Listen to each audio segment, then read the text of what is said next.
ഈ cute expression കണ്ടിട്ട് നിങ്ങൾ പേടിക്കൊന്നും വേണ്ട കേട്ടോ. ഒരു ഷേക്ക് കുടിച്ചതിൻ്റെ എഫക്റ്റാണ് അത്. അപ്പോൾ ഹലോ ഗൈസ്, നമുക്ക് എന്താണ് അവക്കാഡോ ഷേക്ക് ഉണ്ടാക്കാം. വളരെ സിമ്പിൾ ആൻഡ് മിനിമലായ രീതിയിലാണ്. അപ്പോൾ അതിന് വേണ്ടി നമുക്ക് കുറച്ച് അവക്കാഡോ എടുത്തതുപോലെ സ്കൂപ്പ് ചെയ്ത് വെക്കാം. ശേഷം ഞാനിവിടെ 1 കപ്പ് പാലെടുക്കുന്നുണ്ട്. പാല് നന്നായി തിളപ്പിച്ച് തണുപ്പിച്ചതിന് ശേഷം വേണം എടുക്കാൻ. ഇനി നമുക്ക് അത് ഷേക്ക് ആക്കാൻ വേണ്ടിയിട്ടുള്ള പരിപാടിയിലേക്ക് നോക്കാം. നമ്മൾ എടുത്തു വെച്ചിരിക്കുന്ന അവക്കാഡോ ഒക്കെ ഒരു ജാറിലേക്ക് ഇട്ട് കൊടുക്കാം. അതിനുശേഷം നമുക്ക് ആവശ്യത്തിനുള്ള പാൽ ഒഴിച്ചു കൊടുക്കണം.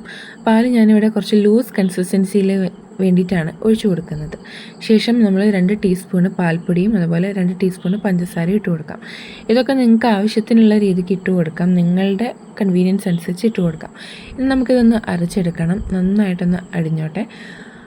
ശേഷം നമുക്ക് ഇതുപോലൊരു കൺസിസ്റ്റൻസിയിൽ കിട്ടിയിട്ടുണ്ട്. അത്യാവശ്യം തിക്കുമല്ല എന്നാൽ ലൂസുമല്ല, ആ ഒരു കൺസിസ്റ്റൻസിയിലാണ്. അപ്പോൾ നമ്മളിതാ ജ്യൂസ് ഇവിടെ എടുത്തിരിക്കുകയാണ്. ശരിക്കും നല്ല ടേസ്റ്റ് ഉണ്ട്. എൻ്റെ അമ്മയ്ക്കൊക്കെ ഭയങ്കര ഇഷ്ടമായിട്ടുണ്ട്. നിങ്ങൾക്കും ഇഷ്ടം, എന്തായാലും ട്രൈ ചെയ്യും.